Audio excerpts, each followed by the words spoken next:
Brice Teinturier nous fait l'honneur d'être sur le plateau de M Provence, directeur général délégué d'Ipsos France. C'est vrai qu'on a tendance à vous voir plus souvent sur des plateaux politiques et sur des grandes chaînes nationales. Merci donc d'être avec nous. Qu'est-ce qui explique que vous vous intéressiez en tant que sondeur au monde de l'entreprise? Est-ce qu'il faut en perpétuel accord, on va dire, avec la société française, interroger ces différentes castes et notamment les chefs d'entreprise? Vous les sondez comment et vous les sondez pourquoi en fait?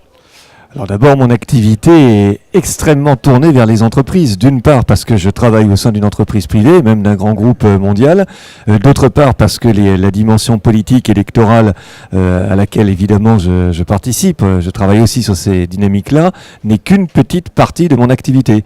Donc nous avons beaucoup d'enquêtes que nous réalisons pour les entreprises, sur notamment la réputation des entreprises, leurs outils de communication, les éléments sur lesquels ils vont pouvoir driver de la satisfaction ou de l'insatisfaction client ou salarié. Donc toutes ces problématiques-là, peut-être qu'on me voit moins à la télévision pour parler d'elles, mais c'est le cœur de mon métier et de mon business. Et puis pour les Bouches-du-Rhône, régulièrement je viens à cette université et j'en suis ravi.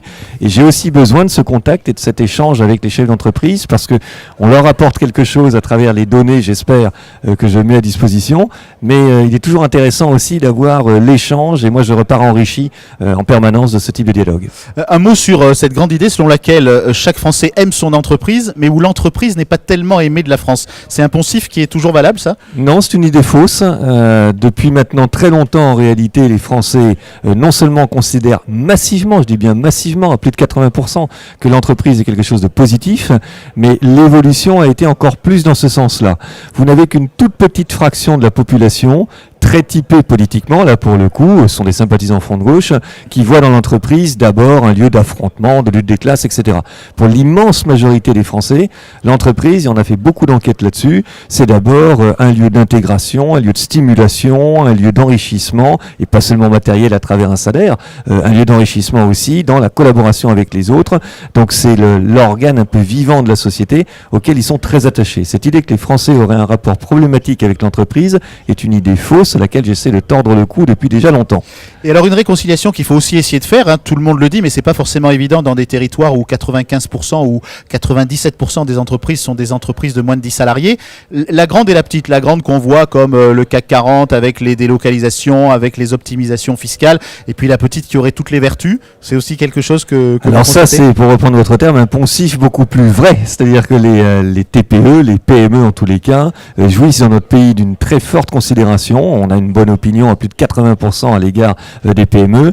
Les grands groupes, les groupes mondiaux sont plus critiqués, notamment pour des raisons qui les assimilent à la mondialisation, une forme de brutalité, même si c'est totalement en réalité faux.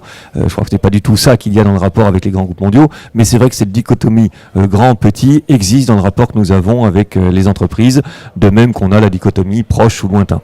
Un dernier mot, parce que vous êtes un homme d'image, l'image de ce territoire et la réalité, comment vous la vivez quand vous voyez que dans les médias, on est plein de faits divers et peut-être pas suffisamment de reportages sur les gens qui avancent? Je crois que c'est vrai que ce n'est pas vrai. C'est-à-dire que chaque région a le sentiment d'être maltraitée, d'être déformée au niveau médiatique. Je ne pense pas que la région PACA le soit plus ou moins que d'autres régions. En revanche, ce que vous soulignez, qui est juste et important, c'est d'arriver à démontrer le dynamisme économique de cette région, à sortir peut-être là pour le coup de l'image d'Épinal drivée autour du tourisme ou uniquement du tourisme, et à montrer que PACA, c'est évidemment une activité touristique essentielle, évidemment une région absolument éblouissante, mais également une région d'entrepreneurs où il y a, on le sait peu ou moins aussi, des industries, pas simplement du service, des industries, des entreprises. Et ce tissu-là, il faut davantage le faire connaître, le vivifier et puis le dynamiser. Mais je crois que c'est l'objectif de la région et de ce type de forum. Merci beaucoup. Merci à vous.